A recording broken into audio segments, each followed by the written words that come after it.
ရွယ်စင်ခါနှလုံးသားမှာသာ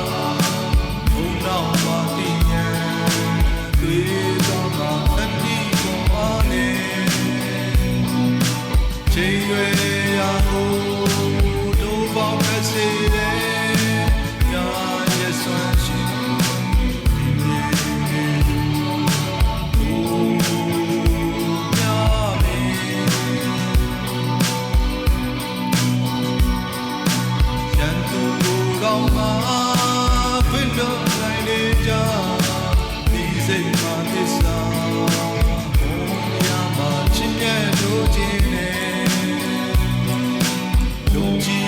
Yo